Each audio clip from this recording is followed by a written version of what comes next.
Bonjour à tous à nouveau. Du coup, je vous propose de commencer, ayant attendu ces 2 petites minutes, que des personnes nous rejoignent. Et on va commencer de toute manière par une rapide introduction. Donc, au pire, d'autres personnes pourront, nous rejoindre, au fur et à mesure. Alors le but de ce WebEx, c'était donc de vous présenter nos solutions et notamment sur la partie service, la partie, accompagnement qui permettra, d'externaliser, certains services, de côté client. Heu et donc, le but de ce Webex, c'est de vous partager un maximum d'informations, et surtout, n'hésitez pas vous aussi, à nous poser un maximum de questions. Heu, on a des personnes qui pourront vous répondre dans le chat au fur et à mesure, et si jamais il y a des réponses et des questions, pardon, qui n'étaient, pas forcément traitées, pendant la présentation, nous y reviendrons, à la fin du web séminaire. Est-ce que vous pouvez me confirmer, comme pour le son, que le partage d'écran est bon de votre côté?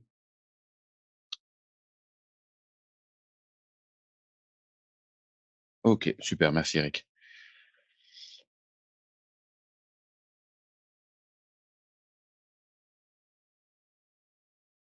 Alors du coup, on va dérouler la présentation. Encore une fois, n'hésitez pas à mettre toutes vos questions dans le chat, et nous y répondrons au fil de l'eau, et reviendrons sur les dernières, à la fin. Donc nous serons 2 pour présenter ce WebEx. Donc moi-même, Nicolas, je gère le service client finaux, donc plutôt côté commercial. Le but de ce service, c'est d'avoir un point d'entrée pour tous nos clients ou prospects, directement. Donc, notre distribution, elle, est indirecte, mais l'idée est de venir en complément de nos partenaires, pour toute question sur nos produits ou nos services. Et cela fait donc, 9 ans que je suis chez EZ. Grégory, je te laisse peut-être te présenter de ton côté? Oui, eh ben, enchanté. Donc moi, je suis Grégory Ezrati, directeur des services et supports chez Z France, et ça va faire à peu près 8 ans que je travaille chez Z France. Et donc, je m'occupe évidemment du support et de toute la partie service aux clients et aux partenaires. Donc on va commencer, cette presse par un très rapide, récap sur qui est Z, parce qu'on a vu qu'il y a certaines personnes qui aujourd'hui ne sont pas forcément utilisateurs de nos solutions, sans trop nous y attarder. Derrière, on refera un point, sur, quels sont les technos en fait sur lesquels, on va pouvoir apporter des services. Donc on va très brièvement rappeler quels sont les technos Z, mais surtout la présentation donc sera sur la partie service. C'est celle qui nous intéressera aujourd'hui. Donc sur la partie introduction, EZ, pour ceux qui ne nous connaîtraient pas, donc EZ est un éditeur de l'Union européenne, puisque notre siège, se trouve à Bratislava, en Slovaquie. C'est le siège historique. Hem et donc ce qui est important pour nous, de mettre en avant, c'est le fait qu'EZ est un éditeur, qui a une certaine, stabilité, une vraie pérennité. Cela fait un peu plus de 30 ans qu'EZ existe. Certains d'ailleurs connaissent plus peut-être Note 32 qu'EZ, c'est souvent ce que l'on nous remonte, qui était le nom du produit original. Et aujourd'hui donc, nous sommes, un éditeur qui protège, environ 110, maintenant même 120 millions d'utilisateurs. Quand on dit utilisateurs, c'est vraiment plutôt de machines, protégées avec nos solutions, hem, sur la partie, notamment anti-malware. Et nous avons des partenariats notamment intéressants avec Google, qui font que l'on travaille indirectement sur la protection de plus d'un milliard d'internautes, notamment sur tout ce qui est détection d'applicatifs, potentiellement indésirables. Donc l'idée est vraiment ici de rassurer nos éventuels, prospects sur la stabilité, sur qui est Z. EZ, c'est également donc une présence, mondiale, avec, donc, des bureaux un petit peu partout dans le monde, et surtout donc ce qui peut-être fait la différence avec, un bon nombre de concurrents, la partie R&D. Et quand je parle de R&D ici, je vais surtout faire, écho à la partie recherche en malware, et donc nous avons pour cela 13 laboratoires, dispersés, un petit peu partout. L'idée étant d'avoir un maximum d'informations, sur quelles sont les dernières méthodes d'attaque, quels sont les derniers groupes, quels sont leurs modus operandi, pour justement pouvoir orienter derrière le développement de nos solutions, et de nos services. Et pourquoi est-ce que j'évoquais le côté positif et peut-être, plus des aides sur cette partie-là? C'est que le travail de nos chercheurs est vraiment, un travail qui est reconnu, dans la communauté cyber de façon générale. Ce slide fait écho avec le fait que nous sommes aujourd'hui en capacité de travailler avec toute typologie de clients, que l'on soit sur des comptes privés, des comptes publics, des environnements plutôt industriels, ou au contraire des environnements de type bureautique, plutôt traditionnels. Donc on a aujourd'hui un peu toute typologie de clients avec des couvertures d'OS sur Windows, macOS ou Linux, et donc des capacités en termes d'administration sur toute volumétrie. À savoir que le plus gros client aujourd'hui que l'on a en France, c'est la gendarmerie nationale, au qui nous protégeons environ 85 000 machines. Et pour terminer donc sur cette rapide intro sur qui est Z, ce blog, dont je vous invite à noter le nom, We Live Security, qui est un blog qui est uniquement alimenté par nos chercheurs. Vous n'y trouverez pas de contenu ni commercial ni marketing. C'est vraiment un blog sur quelles sont les dernières, encore une fois, menaces généralement qui vont être observées, quelles sont les failles qui sont exploitées, comment éventuellement s'en prémunir. Et c'est vraiment de la bonne lecture pour qui veut suivre la cybersécurité. C'est un blog qui a été élu premier blog cybersécu il y a 2 ans, et qui est plutôt reconnu, encore une fois, dans le monde de la cyber. Et encore une fois, nos chercheurs sont vraiment performants. C'est un des points forts des Z. Et j'en veux pour preuve un élément assez intéressant. Nous avons participé aux Assises de la sécurité, comme tous les ans l'année dernière, et nous proposons donc régulièrement des ateliers. L'année dernière, donc c'était un de nos chercheurs qui a proposé un atelier sur quelles sont les dernières menaces. Et cet atelier a été le mieux noté. Donc, sur 149 ateliers de divers éditeurs de la Sécu, c'est cet atelier qui avait obtenu la meilleure note. Donc, la partie cybersécu est vraiment un point fort chez Z. Et vous pouvez donc vraiment trouver pas mal d'infos sur ce blog. On va rapidement switcher sur la deuxième partie qui, encore une fois, va plutôt servir d'intro et de socle sur la discussion pour la partie service. L'approche technologique des Z, elle est notamment donc orientée sur la partie détection de menaces, de malware. Aujourd'hui, on a d'autres métiers sur la cybersécu. On va faire du chiffrement de données, on va faire de l'authentification forte. Le gros de nos discussions aujourd'hui va être sur l'accompagnement que l'on pourra vous proposer autour de l'utilisation de nos solutions en termes de détection de malware et d'attaque. Pour rappel, donc, nous avons aujourd'hui une solution anti-malware qui est donc représentée par ce schéma, avec donc différentes méthodes d'analyse qui se veulent complémentaires. L'idée étant de pouvoir détecter un maximum de menaces de façon automatisée. Et à ce socle donc de endpoint, hein, on va pouvoir proposer des solutions complémentaires, notamment du sandboxing cloud, qui est toujours un outil qui est automatisé, et notamment de l'EDR. Et donc proposer des services. Et c'est vraiment sur ces 2 points que l'on va plutôt orienter les discussions aujourd'hui, la partie EDR et les services qui vont être proposés autour pour les piloter. C'est vraiment tout simplement parce que c'est là où il y a éventuellement un manque de temps chez nos clients ou un manque de compétences dans certains cas, et là où du coup, nos équipes pourront prendre, prendre le relais sur le traitement soit des implémentations, soit du monitoring. Donc on va directement passer dans le vif du sujet, sur le thème de la réunion d'aujourd'hui. Quels sont les services qui sont proposés? Et on va commencer, comme je le disais, avec la partie qui viendra autour de l'EDR, la partie MDR. Pourquoi en fait on va proposer ces services? Pour tout un tas de raisons. La 1re chose que l'on observe, c'est que souvent il y a un manque de temps, en fait, qui se traduit tout simplement par un manque de moyens. On est souvent sur des clients qui ont des équipes IT qui vont être réduites, qui vont être souvent déjà complètement occupées par la prod. Et on comprend bien qu'il n'y a pas que EZ que vous ayez à gérer au sein de votre SI, et ce serait même des fois peut-être trop à la marge. Et donc, l'idée, c'est vraiment de venir en complément de vos équipes pour pouvoir apporter un maximum d'expertise, un maximum de gain de temps pour vous, et surtout une certaine tranquillité d'esprit, comme on le marque sur cette dernière bulle. Et c'est peut-être le point le plus important, d'avoir quelque chose, une base sur laquelle vous savez qu'elle est saine, et sur laquelle vous pouvez vous reposer. Donc, sur la partie MDR, le constat qui est souvent fait, c'est que, on est sur des outils qui sont très verbeux. Encore une fois, on n'est pas sur l'EDR pour qui n'est pas forcément très familier avec cet outil. Sur la partie EDR, on va être sur des outils qui sont extrêmement verbeux, sur lesquels on va loguer l'ensemble des événements de ce qui se passera au niveau des machines. Contrairement à un endpoint plutôt classique, un anti-malware plutôt classique, où on va être sur des réponses qui sont complètement automatisées. L'EDR va permettre d'avoir un recueil d'informations qui va être extrêmement large, mais qui va de fait aussi demander un certain temps, en termes d'analyse puisque, tout ce qui va être remonté, en termes de log va être dans une certaine mesure, on va entraîner certaines remédiations, certaines exclusions, mais sur le reste, il va quand même falloir faire un travail d'analyse et c'est là que nos équipes vont pouvoir vous apporter, heu, leur savoir-faire, à la fois dans certains cas pour faire du monitoring proactif et sinon pour vous accompagner sur la partie gestion des règles, gestion des IOC qui pourront entraîner des remédiations. Donc de façon très concrète, cela va se retranscrire avec 2 niveaux de service sur la partie management de l'EDR, chez Z. Un niveau qu'on va appeler advanced, un niveau qu'on va appeler ultimate. Dans les 2 cas, il y aura donc, on est sur du 24/7, hein, sur ces 2 services. Dans les 2 cas, on sera sur de l'accompagnement en termes de réponse, sur tout ce qui pourra être remonté.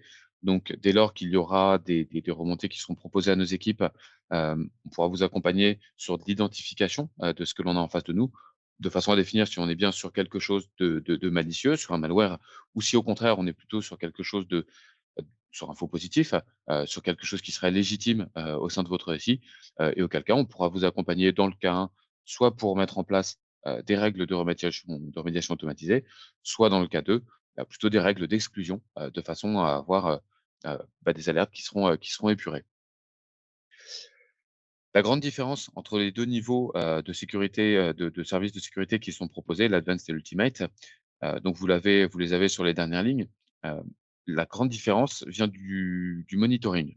Où est opéré le monitoring? Sur la partie Advanced, donc ce sont nos clients qui vont opérer le monitoring, de l'EDR et contacter les équipes des aides dès lors qu'il y aura des alertes suspicieuses, des choses sur lesquelles ils voudraient un peu plus d'informations ou, outre de l'information, vraiment avoir une vérification, hein, avoir une validation, de ce que l'on a en face de nous. Heu, mais le monitoring initial reste bien à la charge du client. La partie ultimate, c'est, tout le but de l'ultimate, c'est au contraire en fait d'externaliser au le plus possible, la partie service, la partie pardon monitoring, et la partie cyber, en ayant des équipes EZ qui vont monitorer pour vous, les alertes de l'EDR, et vous contacter en fait dès lors qu'il y aura, des alertes, heu, qui atteindront un certain niveau, un certain seuil de criticité. On fonctionne avec, des scores, sur nos alertes, et à partir d'un certain niveau, on va, d'emblée, contacter nos clients pour les avertir, après en fonction des cas, soit travailler avec eux pour traiter l'alerte et éventuellement faire de la remédiation ou de l'exclusion, soit sur certains cas précis dans lesquels nos équipes sont autorisées d'agir, automatiquement de notre côté, faire une action.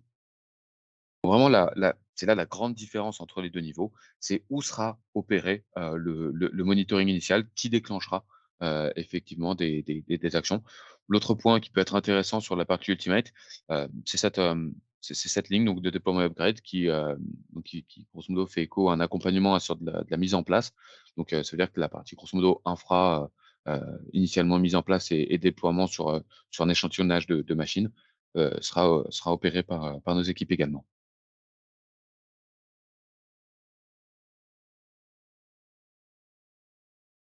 Donc Grégory, je te laisse peut-être la main sur la partie rentrer dans le détail de ce que l'on va opérer en termes de monitoring.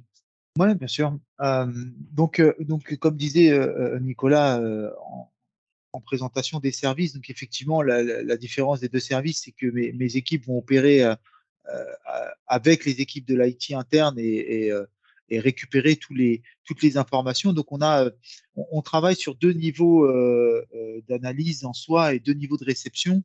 On a le fameux score de sévérité qui est vraiment déterminé par nos chercheurs EZ, nos ingénieurs sécu pour donner un comportement qui est plus ou moins dangereux, avant attaque, pour sa préparation. Et on a un autre indicateur qui va être, la tendance, c'est-à-dire que mes équipes, quand on fait l'intégration de votre solution avec la partie Ultimate, on va énormément travailler sur un aspect de jauge, en fait, de pouvoir gérer cet EDR et de le faire matcher en fonction de votre comportement, de votre hygiène informatique. Une fois que ça c'est fait, on met ce qu'on appelle, nous, une alerte de tendance, c'est-à-dire qu'on arrive à déterminer qu'une machine poste de travail sur le parc du client va générer un nombre défini par jour d'alertes qui sont des alertes de fonctionnement, ce qu'on appelle les alertes de fonctionnement. Et donc, dès qu'on dépasse un créneau de tendance, eh bien, on est automatiquement alerté. Donc, mes équipes sont automatiquement alertées. Et à ce moment-là, avant d'aller plus loin avec les équipes IT internes, on va analyser ce qui est en train de se passer. Donc, ça nous permet comme ça d'être aussi en amont d'un bruit ou d'une attaque potentielle au-delà d'un score de sévérité. Une fois que le service est enclenché avec les équipes, on a deux moyens de fonctionnement avec les équipes IT en interne. Le premier, c'est le client nous laisse à la charge la remédiation et les actions qu'on voudrait faire de notre côté, type exclusion, action sur les machines, potentiellement bloquer les machines si nécessaire, et analyse poussée évidemment.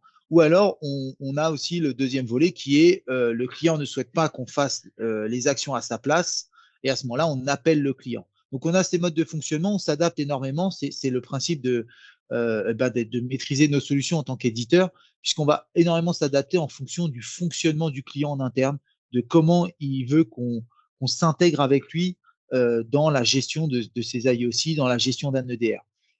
Évidemment, Nicolas l'a rappelé aussi, c'est aujourd'hui un EDR est vendu, mais très rarement vendu seul, à moins qu'il y ait des équipes qui sont vraiment faites pour ça en interne, mais très rarement vendu seul. Il est toujours apposé avec un service.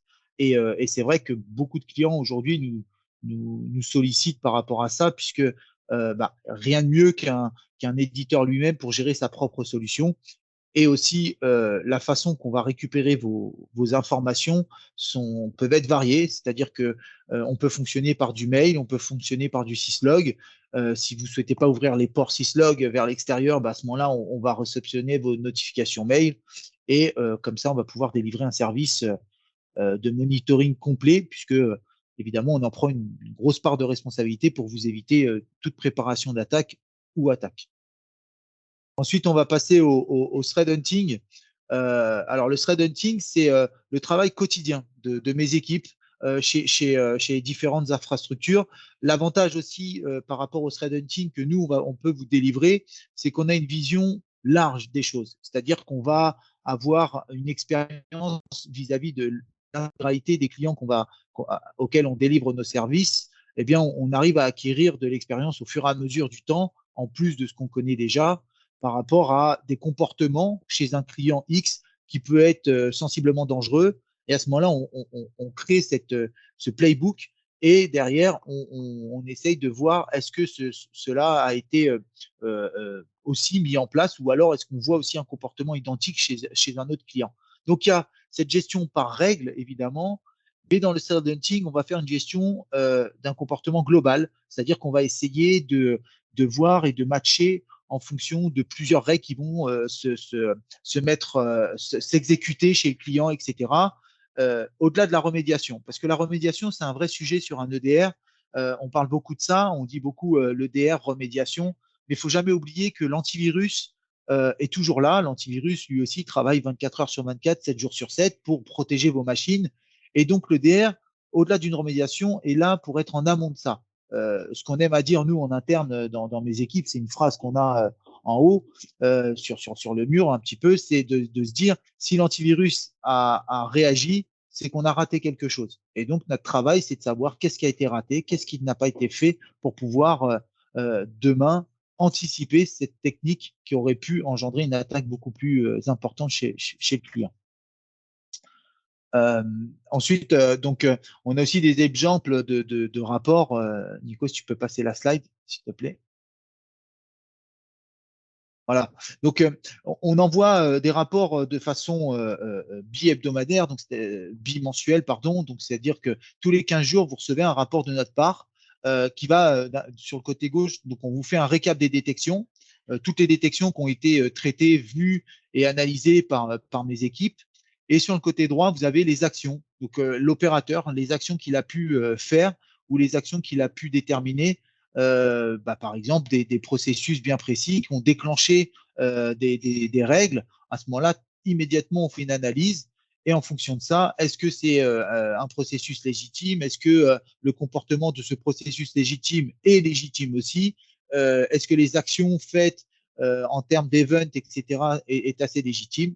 Tout ça, c'est notre travail. C'est le travail qu'on doit faire en interne, nous, dans notre MDR, pour pouvoir savoir s'il y a potentiellement danger. Évidemment aussi, on s'adapte en fonction de l'hygiène informatique du client, toujours.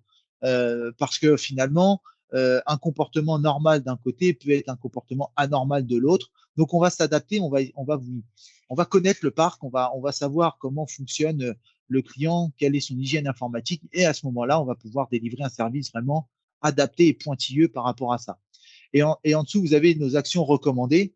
Les actions recommandées, c'est un petit peu ce que nous, on détermine comme des comportements qui ne sont pas dangereux à l'instant T, mais qui pourraient ouvrir une faille ou ouvrir une dangerosité. Alors, je ne vous parle pas de faire une analyse de failles de sécurité, de failles CVE sur votre. Là, on parle vraiment de comportement quand on va voir, par exemple, des logins qui vont enfin des utilisateurs, des logins qui vont se loguer sur plusieurs machines ou des choses comme ça. Tout ça, c'est des choses qu'on vous dit, attention, ça peut être potentiellement dangereux, ça peut être assimilé à un comportement d'un attaquant. Maintenant, si c'est quelque chose qui est assimilé dans l'entreprise et qui est normal, à ce moment-là, on ne fait plus d'action de recommander. Mais on vous recommande des choses, voilà, comme là dans l'exemple, bon, c'est un peu large, hein, on a pris ça exprès, où on vous demande de vérifier le torrent downloader parce que finalement, des utilisateurs lancer des applicatifs pour faire ça. Donc, si c'est toléré dans l'entreprise, on n'y voit pas d'inconvénient. Par contre, si ce n'est pas toléré, on vous demande de faire des actions, voire même, nous, derrière, on va vous créer des règles spécifiques pour ça, pour vous éviter que ça se reproduise une nouvelle fois. Nicolas, je te laisse reprendre la main.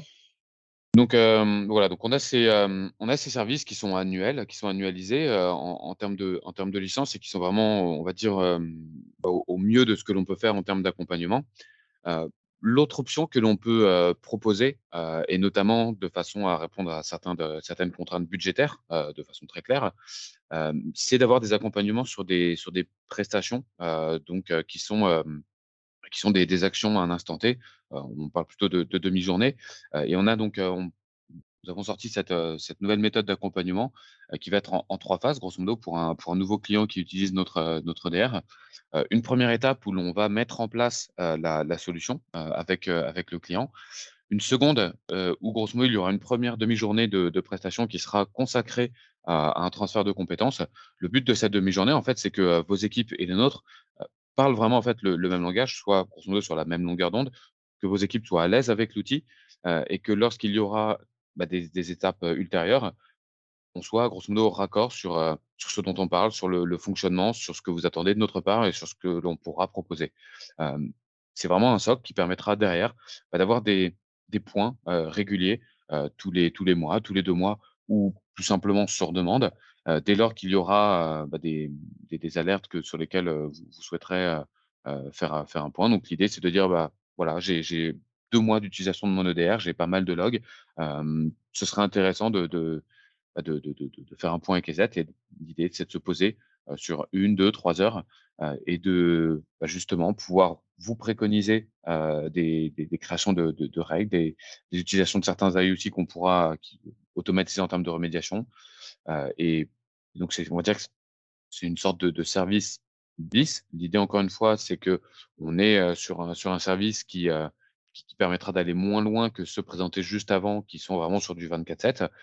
Mais on est quand même sur une forme d'accompagnement qui peut être intéressante pour nos clients qui auraient, des compétences internes tout de même. Je vais juste rajouter, Nicolas, aussi ce service-là, il est aussi pour des clients qui essayent aussi de monter en compétence au fur et à mesure. Donc, c'est vraiment de l'accompagnement qu'on fait. On a nos ingénieurs qui, évidemment, passent du temps avec vous, comme c'est indiqué dans la slide, et transmettent aussi leur savoir. Parce qu'au final, ce qu'il faut bien prendre en compte aussi, c'est que finalement, vous allez maîtriser votre parc informatique à un moment, enfin, vous maîtrisez votre parc informatique et ce qui se passe dans votre parc, au fur et à mesure du temps, vous allez le maîtriser aussi. Et donc, cet accompagnement-là est aussi là pour ça, pour vraiment vous faire un accompagnement dédié sur ce qui se passe sur votre parc informatique. Vous n'avez pas tout le reste de la partie Ultimate où on va faire l'expérience globale avec tout ce qui se passe autour de nous, etc. Mais c'est vraiment dédié et je trouve que c'est un bon compromis quand justement les budgets ou alors les accompagnements sont plus compliqués.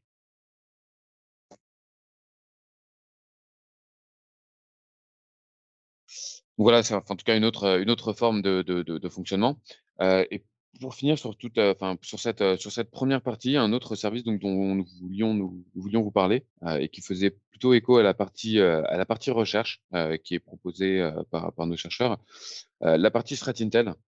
Encore une fois, le but de ce WebEx, c'est plutôt d'aller vers la façon dont, la partie service et la cyber peut être, externalisée. La façon dont notre Strat Intel peut aller dans ce sens, c'est que nous proposons, donc des rapports qui sont contextualisés, que je vous donne des exemples ici. Donc on est sur un service bien spécifique qui est plutôt à destination des grandes entités, des grandes entreprises, où l'on va, proposer donc une visibilité sur le travail de recherche de malware researcher. Quelles sont encore une fois les dernières menaces, quels sont les modus operandi, quelles sont les préconisations qui peuvent être faites par nos services, quelles sont les dernières grandes tendances. Et donc on est vraiment sur un service vraiment spécifique, dédié, mais qui peut être intéressant pour qui s'intéresse encore une fois à la cybersécurité au sens large, et qui cherche à anticiper au maximum les attaques justement en ayant une bonne visibilité sur ce qui arrive.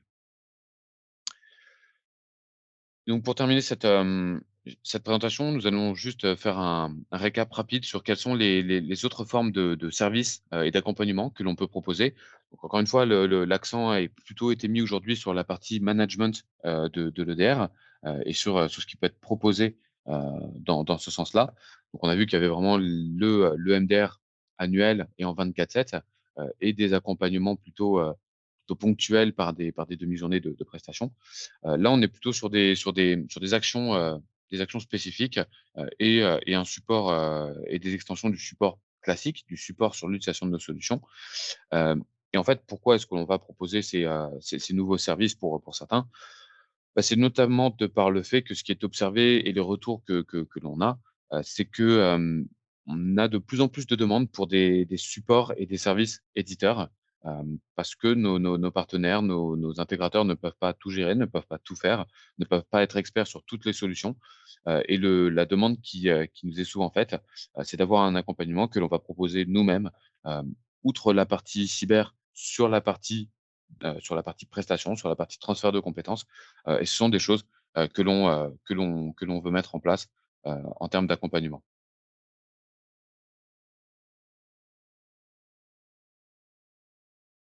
Grégory, si Oui. ouais, Ouais.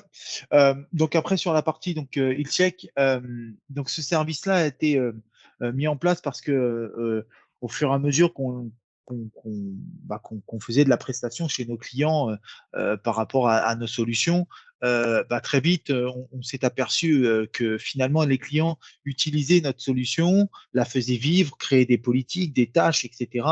Mais n'avaient pas vraiment connaissance de tout ce qui pouvait se passer autour de la solution. Donc, le health check a été mis en place pour justement faire déjà un récap de tout ce que le client a pu faire, comme des tâches qui sont peut-être obsolètes demain, peut-être des politiques qui peuvent être un tout petit peu ajustées, et aussi des conseils sur nos produits par rapport à des modules, à des fonctionnalités que le client n'utilise pas, soit parce que il n'en a pas forcément la connaissance, soit aussi parce que il se dit que c'est trop contraignant. Et à ce moment-là, les équipes, quand elles font le check, vont conseiller le client, vont lui apporter toute cette partie-là. Donc, dans les 4 carrés qui sont présentés dans la slide, en fait, c'est vraiment ça le mot d'ordre. C'est la majorité des clients n'utilisent pas le plein potentiel des solutions. Ça, c'est un véritable constat de notre part. Et aussi, les performances des solutions Z ne sont pas optimales. C'est le même principe, hein. C'est vraiment qu'on essaye de vous apporter tout ce qu'il faut par rapport à nos solutions et à IZ lui-même. Nico, si tu peux passer la slide. Donc, comment ça va se dérouler? Déjà, évidemment, un intervenant va prendre la main chez vous, en tout cas, va prendre la main sur vos architectures EZ et va faire un examen global. C'est-à-dire qu'on va aller tout d'abord vérifier que les serveurs qui accueillent les solutions EZ eh bien, sont bien à jour, n'ont pas de potentielles failles de CVE, etc. Pour justement déjà fermer un petit peu ça. Ensuite, on vient tester votre environnement en termes de comment est accès l'accès à vos consoles, c'est-à-dire par où vous passez, comment vous faites, etc. En fait, on va essayer de comprendre comment vous maîtrisez votre écosystème EZ. Ensuite, on fait une analyse de la console, on fait une analyse de vos politiques, de vos tâches, de vos rapports, etc. Et à la suite de ça, on vous fait, nous, un rapport qui va vous dire comment mieux utiliser votre solution. Donc, notre but du health check, ce n'est pas de le faire pour vous, c'est plutôt de vous dire, voilà, nous, par rapport à notre expérience, par rapport à nos connaissances et par rapport à ce que vous voulez faire des aides, voilà ce qu'on vous conseille de mettre en place, voilà ce qu'on vous conseille de faire. Évidemment, ce rapport-là, dans la première partie, c'est toute la partie constat. Donc, on vous écrit tous les constats qu'on a pu faire par rapport à l'analyse qu'on en fait. Et à chaque constat, on vous donne un axe d'amélioration. S'il y a besoin d'axes d'amélioration, évidemment, mais on vous en donne. Et le e-check a souvent révélé, quand on faisait cette partie-là, que des clients ne mettaient pas de mot de passe de protection aussi bien sur la configuration que sur la désinstallation. C'est devenu une recommandation de base, mais on peut l'entendre parfois, on peut se le dire, mais est-ce que les clients sont conscients qu'il faut mettre une politique en place, etc. Ça, c'est encore un autre sujet. Donc, on en arrive jusqu'à à vous dire, voilà, là, il n'y a pas de politique de suppression, enfin, de mot de passe de désinstallation ou de configuration. C'est essentiel. Après, on va adapter en fonction des utilisateurs, mais c'est essentiel. Voilà. Donc, c'est ça le e-check, hein, c'est un rapport qui va. Le e-check peut durer entre un jour et 2 jours, voire même 3 jours quand c'est un parc un peu plus complexe. Et à la fin de ça, vous avez un rapport complet qui sera remis par l'intervenant et aussi échanger avec l'intervenant parce que pendant ces journées où il est présent soit physiquement ou à distance, parce qu'on en fait beaucoup à distance aujourd'hui, eh bien, vous pouvez échanger avec l'intervenant pour aussi, en live, hein, avoir des informations ou des renseignements par rapport à la solution EZ. Le deuxième, hein, c'est ce qui était intégré tout à l'heure. Nicolas a très vite passé le sujet, mais le déploiement et upgrade. Alors, le déploiement et upgrade, c'est un service qui est de base hein, chez beaucoup d'éditeurs, mais là, encore une fois, ils sont capables de le faire, mais nous aussi, on est mandaté pour le faire. Le déploiement upgrade, il est vraiment là pour mettre en place votre solution EZ de façon optimale, que ça soit sur la partie hardware logiciel par rapport aux modules qu'il faut installer. Est-ce que vous avez besoin d'installer tous les modules de la console d'administration EZ? Est-ce que vous devez en installer qu'une partie? Si vous avez le DR avec, comment vous allez l'installer? Où est-ce que vous allez l'installer? On prend aussi vos prérequis, c'est-à-dire je veux que ma console ait un accès vers l'extérieur, je veux pas que ma console ait un accès vers l'extérieur, etc., etc. Donc on prend tout ça et on vous fait un déploiement complet, c'est-à-dire qu'on va tout préparer en termes de console d'administration et ensuite on va vous préparer vos différentes politiques. Pardon, je ne sais pas si c'est encore, j'ai encore des coupures de son peut-être. Nicolas, est-ce que tu peux me Non, moi je confirmer? t'entends bien. Non, Il y en a une d'accord. petite, effectivement, mais c'est revenu. D'accord. Bon. Donc, je disais par rapport au déploiement, donc on va vous faire un check complet de tout ce que vous allez nous dire. On va vous préparer tout ça. On va faire l'installation pour vous. Hein. C'est pas, on vous donne des conseils. Là, on fait l'installation sur vos serveurs que vous nous mettez à disposition, où que ce soit évidemment. Et ensuite, on va vous préparer votre déploiement. Donc, l'étude de ça, c'est le déploiement des agents et des antivirus. On va vous le préparer et on va lancer un premier jet pour voir comment ça se passe, que ça soit sur le déploiement des agents, des antivirus ou la désinstallation aussi hein, de vos antivirus tierces, évidemment, parce que le but hein, du déploiement, c'est que à la fin de cette prestation-là, vous ayez toutes les clés pour pouvoir terminer votre déploiement de masse et avoir aussi la désinstallation des antivirus tierces automatisés, etc. Aussi, pendant cette phase-là de déploiement, vous avez aussi des conseils sur les rapports, sur les politiques, sur les notifications, etc. Nico, si tu peux passer la partie, la slide suivante. Parfait. Donc, c'est un petit peu, hein, ce que j'ai illustré tout à l'heure, juste avant. Donc, dans le déploiement, il y a aussi l'upgrade. Alors, l'upgrade aussi, certains clients nous mandatent aussi pour que ça soit nous qui faisons l'upgrade de leur solution. Alors, non pas parce que c'est compliqué à faire, c'est surtout parce qu'ils veulent se prémunir de potentiellement du temps à passer dessus. Donc, ils nous demandent de faire l'upgrade pour eux. C'est vraiment une prestation globale, déploiement, upgrade.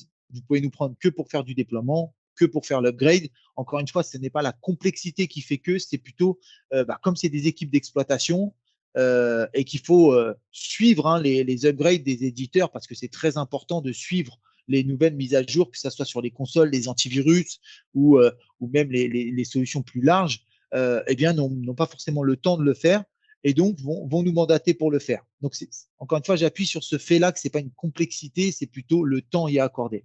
Donc, comment se déroule sur les 3 carrés, comment ça se déroule, hein, on fait un plan et checklist, hein, date, heure, type de connexion, etc. Donc, ce que je vous ai dit, on réalise la prestation à distance ou dans vos locaux. Une partie peut faire, en général aussi, on fait parfois sur site et puis après on le fait à distance ou alors tout à distance. Et ensuite, on revient quelques jours après pour savoir comment ça s'est passé et est-ce que vous avez des nouvelles difficultés. Donc le déploiement, c'est pas seulement une prestation qui va s'arrêter au moment où on se dit bon bah c'est bon, tout va bien.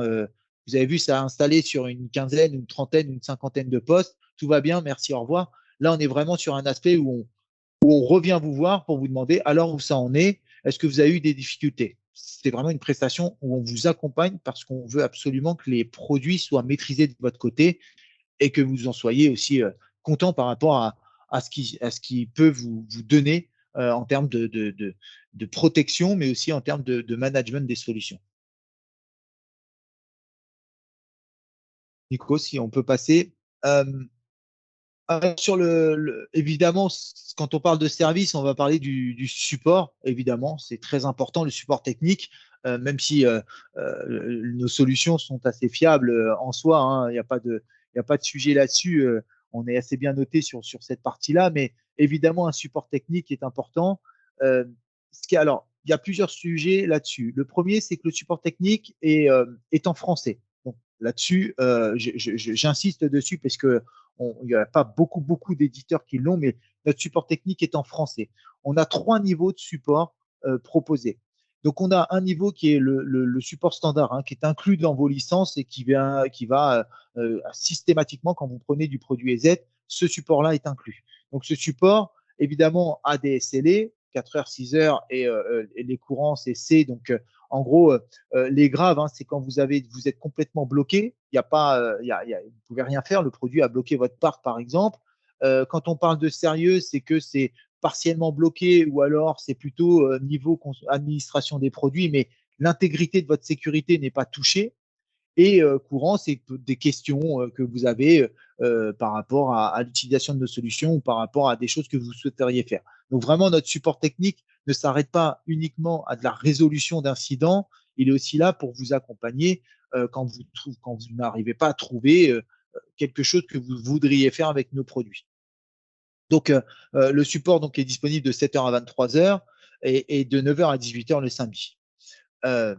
Donc, évidemment, en termes de contact, donc, vous pouvez ouvrir les cases, que ce soit par téléphone quand vous êtes justement dans des problèmes graves. Vous avez une ligne dédiée pour nous appeler directement. Elle n'est pas cachée, hein. Vous avez juste à aller chercher ça et puis vous allez tout de suite trouver. Dans les contrats aussi, c'est indiqué notre ligne de contact de support technique. Et ensuite, vous avez aussi le mail direct et aussi la partie formulaire sur notre outil de ticketing. Alors ensuite, sur le support essentiel et advanced, déjà la grande différence qu'il va y avoir, c'est ça qu'on couvre 300 du 24/7, hein, évidemment. Euh, Toujours pareil, hein, c'est toujours les experts EZ France, etc.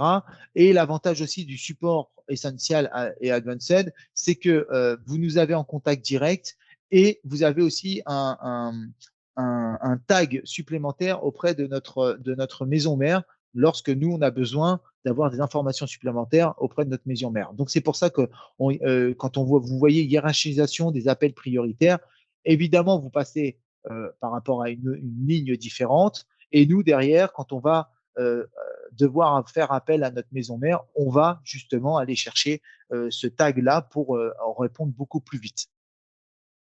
Donc, vous avez l'essential et le advanced où cette fois-ci, vous avez, alors on met gestionnaire de compte dédié. En fait, ce qui se passe, c'est que on vous met une ressource qui va être au courant de tous les cases que vous avez en termes de support technique. Là, on parle vraiment du premium support advanced, le plus haut niveau de notre support, où vous avez un collaborateur du support qui va avoir une vue globale de tous vos incidents et qui va faire cette corrélation-là et qui va parfois aussi, quand vous voyez service informatif proactif, etc., en fait, qui va potentiellement vous demander un call avec vous pour faire un débrief, un check de vos cases, comme on peut le faire quand on souscrit à cette offre-là.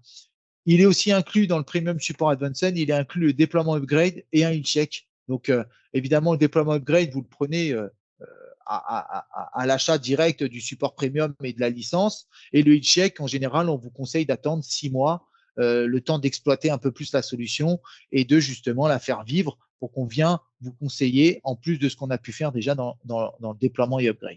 Donc voilà les 3 niveaux de support. Le premier qui est inclus dans vos licences et les 2 autres ont un coût supplémentaire avec tout ce que je vous ai donné comme avantage aussi. Nico, je te laisse la main. Ouais, voilà, enfin, on a fait le tour des services, de façon générale. Donc, grosso modo, ce que l'on va vraiment différencier de notre côté, il y a tout ce qui va être, service annuel, donc ça va être le management de l'EDR, ça va être le support premium. Et après des services plutôt ponctuels, notamment des prestations, donc les health checks pour vérifier les configurations en place, les déploiements et upgrades, éventuellement aussi des transferts de compétences. Alors le sujet de la réunion aujourd'hui était, plutôt externaliser la partie service. On fait quand même du transfert de compétences si vous voulez internaliser certaines connaissances. Hem, mais le but, voilà, c'est d'avoir en tout cas, une couverture, plutôt exhaustive, sur les services qui peuvent être proposés de façon à ce que vous puissiez opérer, nos solutions dans de bonnes conditions. Et pour finir aussi, un point important, c'est vraiment quand vous avez des attentes sur le produit ou des attentes de service, vraiment n'hésitez pas à nous contacter et à contacter notre équipe commerciale qui va pouvoir vous orienter aussi très facilement puisque on essaye vraiment de couvrir l'intégralité des services possibles sur nos solutions en tant qu'éditeur, puisqu'on on est vraiment là pour vous accompagner et faire en sorte que vous exploitez au mieux possible nos solutions. Parfait, du coup, est-ce qu'il nous reste un quart d'heure? Est-ce que de votre côté, vous avez éventuellement des questions, des points qui soit n'auraient pas été abordés, soit qui mériteraient d'être, clarifiés de votre côté?